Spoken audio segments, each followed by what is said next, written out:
question about your stand on narcotics. A little bit of background. I have had 3 back surgeries so far, 2, one right after the other. And the only thing that even began to work was fentanyl to keep me from stroking and dying. And even that was marginal. If I could only get a 7-day prescription for that and have to go back to the doctor and go through a bunch of trouble to get it, that, especially since it's back surgery, I can't do that. Yeah, of course. It's very difficult. Yeah. So what does one do in circumstances like that? So this woman is very wise, and she's talking about a proposed piece of legislation I have for acute pain. It's not for chronic pain. You're not even relevant to the piece of legislation. It's for someone who gets a wisdom tooth out or breaks a wrist, something where a day or 2 of an opioid will be sufficient.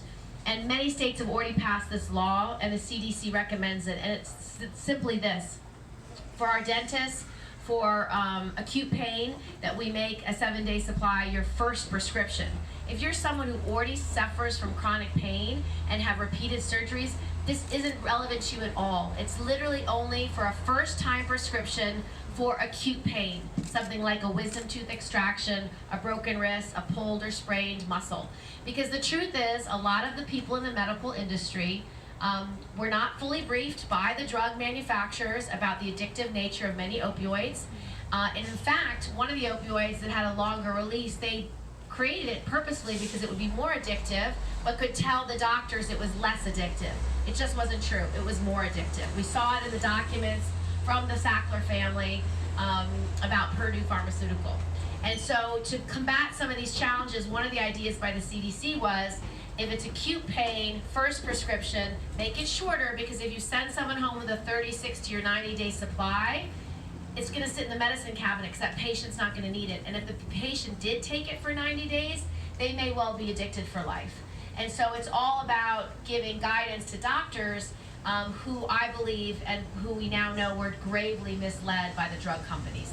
I believe we should have criminal investigations of the drug companies. I think they need to be held fully accountable for the addictive nature of their drugs and the fact that they did so willingly and purposefully to get more customers. So you would not be relevant to that piece of legislation. But thank you for asking, because it's a source of confusion. Thank you.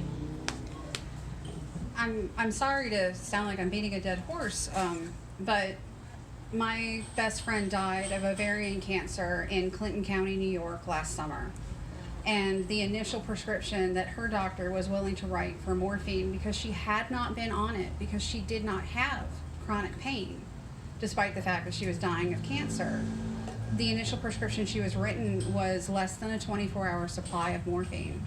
And we lived in fear of the day we needed to start treating her pain, because despite the fact that New York State has enacted significant doctor education, and they have put in prescribing limits, and doctors are afraid to prescribe anywhere close to the limits.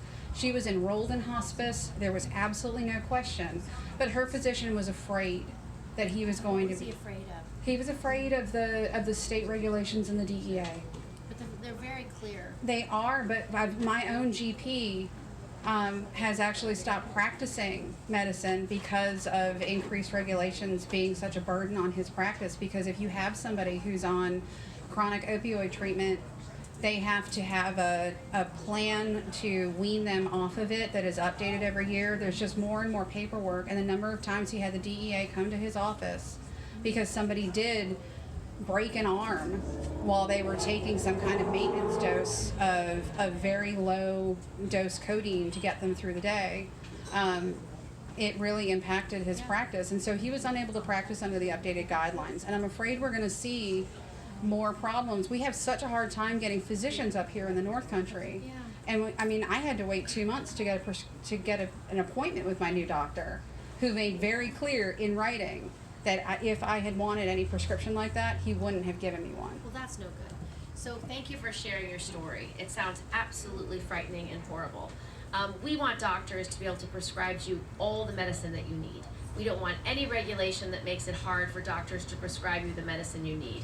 All we're trying to do is make sure there's less overdose deaths because the opioid crisis is out of control. Yes. So if we need to change these proposals, we'll change them because we don't want unintended consequences. We certainly don't want the circumstances that you just described where someone who's in hospice can't get the pain medication they need. That sounds outrageous. Thank you. So I will follow up and make sure that anything I propose as president and as a candidate will meet the needs of the patients that need pain medication. Thank I you. will not do anything to harm that. So I'll make sure that there's some investigation about what's happening in New York. It sounds devastating to those patients.